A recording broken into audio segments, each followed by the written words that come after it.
Paula was a very smart girl. Everybody liked her. Her teachers, her classmates, and even her neighbors. She was the kind of child that made people smile just by talking. But Paula had a secret. She peed a lot. It wasn't her fault. The doctor said she had an overactive bladder. That meant she had to go to the toilet many times during the day. At night, she wet the bed. No matter how hard she tried, she couldn't stop it. Her parents loved her so much, but they were always worried.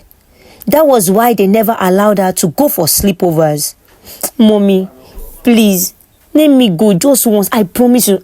I promise you I'll be careful. See, I already packed the diaper in my bag. Mommy, please, just let me go. I don't want my classmates to think that I'm proud and I don't want to associate with them. Please. Paula, it's not that we don't trust you and we don't want you to have fun. We just don't want people to laugh at you. Anything can happen. You could, sleep off and your diaper becomes wet and you wet somebody's bed. My daughter, please now, please. Don't let me see shame. Stay in the house. Whatever you need. Or rather, let them come over. Please, I don't want trouble. See, in this Lagos, I don't want any of my topic to be on Twitter. Paula lowered her head. She knew what her mom meant. Many parents wanted their children to be friends with Paula. They got offended when she declined their offer to go over to their house for any event. Some parents didn't understand. They thought her family was too proud. Is it because they are rich? Some of them whispered at school event. Maybe they think our children are not good enough. Look at her. Because she won a prize yesterday. She's always on TV. Nonsense. Let her go, Joe. If she doesn't want to be friends with my daughter, my beautiful daughter Benita, then God will bring another person. All this nonsense of you will give her invitation today. They say, no, she cannot come. You give another invitation. No, she cannot come. You also experienced that. I'm even glad that she's even here. I don't know how they even dragged the cat out of the bag. Paula hated hearing those words. She wished she could tell them the truth, but she was too ashamed. At school, Paula always carried extra diapers in her bag. She had to change them many times in one day. She also used perfume on her chair so that no one would notice. But no matter how careful she was, some classmates still wonder why she always went to the toilet. One afternoon, after maths class, a girl named Tommy walked up to her. Paula, my eyes are on you. Why do you always go to the toilet all the time and you're running and sweating? Is everything okay? Paula froze. She forced a smile. Tommy, I drink too much water. My mommy always insists I drink a lot of water before going to bed and before coming to school. Stop drinking too much water. I know you don't want to disobey your mom, but it's embarrassing seeing you going up and down. Instead of you, I know you're intelligent, but at least humble yourself. Stay in class and let the teacher finish her work. Not you jumping around because you're intelligent. Are you trying to intimidate some of us? No, I'm not trying to do that. It's just that I'm pressed. So right now, you're getting up. Please, I'm coming back. I just want to pee. Can you imagine this girl? God forbid. Tommy raised an eyebrow. Paula knew that this wouldn't last forever. One day, someone will find out her secret. And when that day comes, she wasn't sure if she could survive the shame. When Paula turned 16, her parents wanted her to attend a prestigious academy where she would be taught life skills that would prepare her for work life. The school was one of the best in the country, and they promised to give her all the tools she would need to become a great leader. Paula didn't think twice before applying. The exam was online and she gave it her best. 2 weeks later, the result came out. Paula had the highest score. She screamed so loud that her mother, Ezine, ran into the room. What is it? Her mother asked, her eyes wide. I got the scholarship. I got it. Mommy, I got it. And besides, I got the highest score. Are you serious? Yes, I did. Paula nodded quickly. Her father, Mr. Obina, walked in just in time. What's happening here? Paula ran to him and hugged him tight. Daddy, I got it. I got the scholarship. They hugged her and prayed, thanking God for such good news. A few days later, Paula and her parents were invited to the school. The school was big and beautiful. The director, Mr. William, was already waiting for them. He shook Paula's hand and smiled. I must commend you. You're such a brilliant girl. And I can't wait to have you in my school. Paula blushed. This was a dream come true. But then, Mr. William dropped the bad news. You see, to get the full scholarship, Paula, you must stay in the school dormitory. There are important evening programs you must attend. Paula's heart skipped a beat. Her parents looked at each other. Mr. Williams, can she attend the evening programs online? Paula has a condition that makes staying in a dormitory difficult. Mr. Williams sighed. Well, I'm very sorry, but there are no exceptions. She has to stay here. Paula felt her throat tighten. She could already see where this was going. Her mother held her hand gently. Then, I'm sorry, she can't take the scholarship, Mr. William. The words felt like a knife to Paula's chest. Mommy, no. Mommy, please, she whispered. Her father sighed deeply. There is nothing we can do, my dear. You already know. Mr. William looked sad too. I understand, Paula, but rules are rules and there are no exceptions for anyone. Paula wanted to scream. After all her hard work, after everything, she had to walk away just like that. She fought back tears as they left the school. That evening, Paula locked herself in her room. Her mother knocked gently. Paula, please open the door. Paula now, please open the door. After a long silence, Paula opened it. Tears streamed down her face. Mommy, why does God hate me? Her mother's heart broke. My dear, don't say that. But Mom, it's true. I serve him. I do everything right. But he let this happen to me. Paula's voice cracked. Why didn't he just heal me? After all, you've told me stories of how God has healed so many people. Why is my own case different, Mommy? Is it that it's so hard for him to do? Mommy, I need answers, please. Ezine sat on the bed and pulled her close. My daughter, God doesn't hate you. His plans are bigger than what we see. She wiped Paula's tears and held her hand. She took a deep breath and said softly, remember Jeremiah 29 verse 11. For I know the plans I have for you, declares the Lord. Plans to prosper you and not to harm you. Plans to give you hope and a future. Paula sniffed. But I don't feel like God has a good plan for me. I know. One day you will understand. No matter how I try to explain it, you will not understand. Just hold on a little longer. After Ezine left, Paula sat on the bed for a long time. Then suddenly she grabbed all the pillows and threw them on the floor. She wept. She cried until her head ached. The room was silent, but deep inside, Paula's heart was screaming. Paula's aunt, Auntie Kene, had been married for years but had no children. She was a kind woman, but she talked too much. No secret was safe with her. When Paula was younger, Auntie Kene was her favorite. She always bought her gifts and made her laugh. But as Paula grew older, she became distant. Her parents had never told her aunt about Paula's condition. They knew that soon everyone in the family would know.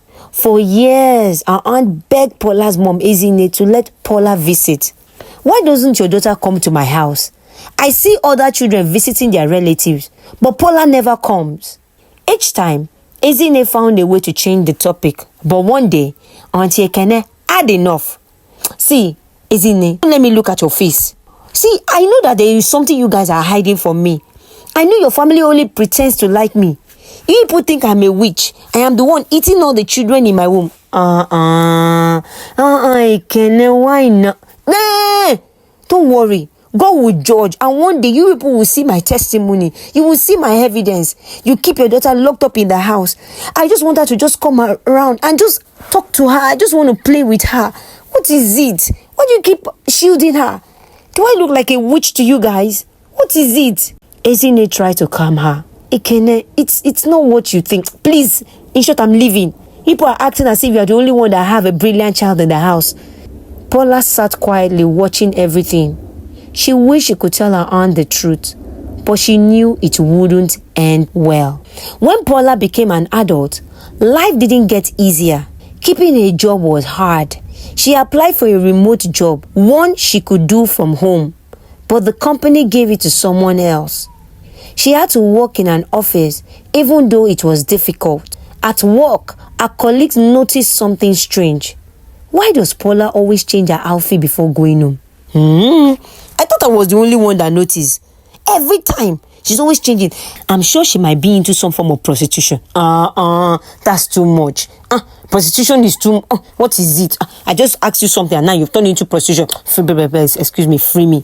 Paula wore adult diapers, but they got so quickly. She had to change often. She carried perfumes and deodorants in her bag, always trying to cover any smell. She was ashamed, but she couldn't quit. She didn't want to stay home. Every day, she prayed for a miracle. God, please, just once, save me this embarrassment. People are talking, people are whispering. Please just heal me. If you can heal the woman with the issue of blood, is there anything too hard for you to do? Please heal me, please. But nothing changed. A guy named Isaiah Banks had been chasing Paula for a whole year. Paula, give me a chance, he would say, but she always turned him down. He would come to her office, offering to pick her up after work, but she would walk past him without a word. He sent messages, left gifts, and even asked her friends to talk to her, but nothing worked. Isaiah didn't give up. He went to her mother, Ezine. Good afternoon, Mama. Mama, please, help me talk to your daughter. I love her. We go to the same church. I am not a bad person. I just want to talk to her. I just want a chance. Ezine sighed. Paula had refused every suitor before, but Isaiah was different. He was patient. He was serious. Don't worry, Isaiah. I will talk to her, but I'm not making any promises. Just pray. If God wants both of you to be together, He will make a way. Okay? Just go home, young man. I will talk to my daughter. That evening, Ezine called Paula. Please, Paula, sit down. Let's talk. Mommy, what is it? I know what you want to say. Oh, so you know what I want to say. It's Isaiah. He has come to see me. At least he has tried. At least hear him out. Oh, Mommy, now, why are you doing like this? I don't want to. Why? You already know now. I know, but calm down. Calm down. Just hear him out. Ezine held her hand. Paula, I'm your mother. Look at me. Look at me. Not all men are wicked. Just talk to him. That's all I ask. Please. Paula sighed. One conversation. No harm in that, right? Okay, I will do it. The next day, she agreed to meet Isaiah. That one meeting turned into 2, then 3, then more. With time, she saw that he was a kind, patient, and funny human being. He made her laugh, something she hadn't done in a long time. One evening, she told him everything. Isaiah, I want to tell you a secret. After I'm done telling you this, if you desire to leave, then there is no problem. I have been diagnosed with an overactive bladder, but that's not just it. It's more than just having an overactive bladder. I wet the bed at night. She waited for him to change his mind to leave, but Isaiah held her hands. Paula, I love you. See, with God, nothing is... That is what I don't want to hear. That is how you guys start. With God, all things are possible. Tomorrow, you are shouting and yelling and saying you cannot put up with this. Not all men are the same. If we agree to get married, I never said I was going to marry you. It's for better, for worse, right? I will stand by you till death do us part. At least, give me a chance. Okay? Please. Her eyes filled with tears. For the first time, someone saw her shame and didn't run away. Paula and Isaiah got married in a beautiful church wedding. But marriage wasn't easy. Every night, she wet the bed. Every morning, Isaiah would take the mattress outside to dry. For months, he did this without complaint. Then the neighbors notice. Why is this man always bringing this mattress outside? You saw it? How can a grown man be? They don't have kids, right? Is it that they're always pouring water or rain, their roof is leaking? But they stay in a good apartment. My sister, I'm still watching. One day, a nosy neighbor came into their house, pretending to be looking for something. As she got closer to the mattress, she sniffed the air, her face twisted. Pee! No one. How can grown adult be peeing on the bed? Hey, God forbid, God forbid. Jeez. The whole community must hear this. The next day, the whole neighborhood knew. People whispered when Paula passed. Some laughed, some pointed. See that woman? It's not the man that is waiting in the bed, it's that woman. That is why the man is bringing out the mattress. Hey, look at a beautiful woman like that waiting in the bed. God forbid, God forbid. Can't she go for prayers? Paula couldn't take it anymore. One evening, while Isaiah was at work, she took a knife and held it to her wrist. Maybe if I die, they will stop laughing. Tears rolled down her cheeks. Just then, the door opened. Paula! Isaiah shouted. He ran to her, grabbed the knife, and threw it across the room. Then he pulled her into his arms. She sobbed against his chest. Isaiah, I can't do this anymore. Let's have a divorce. Let's break this marriage up. I can't do this. What are you talking about? Listen to me. I know. But you're not listening to the whispers of people. I am the one who have to bear the shame. I can't even go to any supermarket. I can't go to the market anymore. I can't go anywhere. People are talking about me. Isaiah, Okay, calm down. Calm down. Do you want us to move out of this place?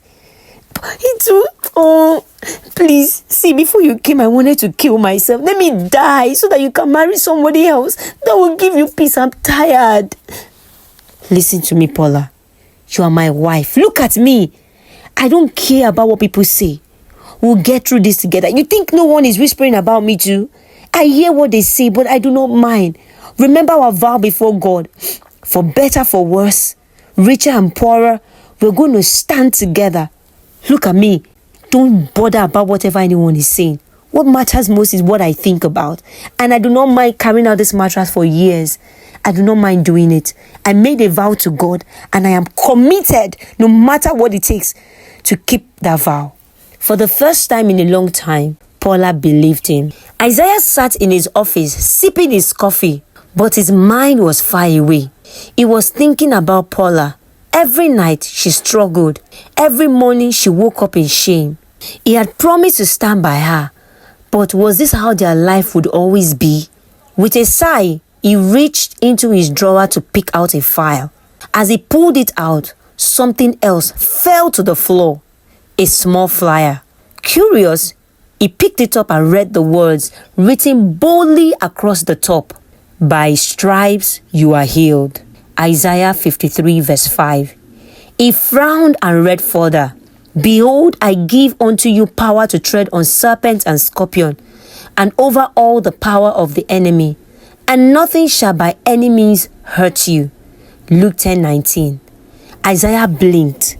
Why did this feel like God was speaking to him directly? He had been praying for Paula, but deep down, had he really believed she could be healed? Had he forgotten the authority he had as a child of God? His heart pounded. No more, Isaiah said to himself. No more will the devil toy with my wife. No more will he steal our joy. He grabbed his keys and rushed out of the office. Isaiah stormed into the house. Paula! Paula! He called. She hurried to the living room confused. What happened? What happened? Is everything okay? Sit down, he said firmly. We need to pray. Paula sat watching as Isaiah knelt in front of her. He placed his hands on her shoulders. Father, I thank you for my wife. I thank you because your word says she is healed. Lord, today I take my place as her husband and as the priest over this home. I stand on your word and I declare no more urinary problem in Jesus' name. Paula's body shook. She had never seen Isaiah pray like this before. The devil has no power here. Isaiah continued, by the authority in Luke 10:19, I command every sickness to leave your body now. Tears streamed down Paula's face as she whispered, Amen. After the prayer, Isaiah looked into her eyes. Paula, listen to me. No more adult pampers. You are healed. She hesitated. But maybe I should try this night. No, but we believe God today. If his word says that he is true, and if his word says we should believe him and have faith, and with our faith we can move mountains, no more adult diapers again. You are healed. Okay? You need to believe God today. She nodded slowly. That night, for the first time in years, she slept without the protection of adult diapers. Morning came. The sun rose. Paula's eyes fluttered open. She sat up quickly and touched the bed. It was dry. Her heart pounded. She touched her nightgown. Dry. Tears filled her eyes. Isaiah!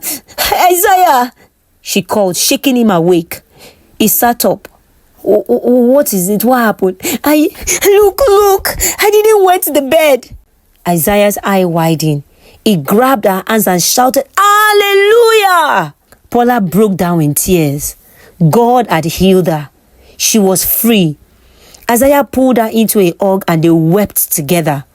Her faith had never been this strong before. 2 weeks later, they stood before their church congregation. For years, I battled with a medical condition that made me wet the bed. Paula began. I lost opportunities, I lost confidence, and I almost lost my life. But one day, my husband took his place in prayer and God healed me instantly. The congregation erupted in praise. The pastor smiled and said, Congregation, God is still in the business of healing. If you are battling with any sickness like Paula did, come forward for prayers. To everyone's surprise, many people stepped out. Some had similar conditions, some had different illnesses. The pastor and the church elders lay hands on them, and right there, miracles happened. Days later, testimonies poured in. People sent messages saying that their sicknesses had disappeared. As Paula listened to their testimonies, she realized something deep. Nothing was wasted in God. Her pain had turned into a testimony, and through her, others had received their healing. If you enjoyed this story, please click the next video showing on your screen and do not forget to like and subscribe. Thank you and God bless you.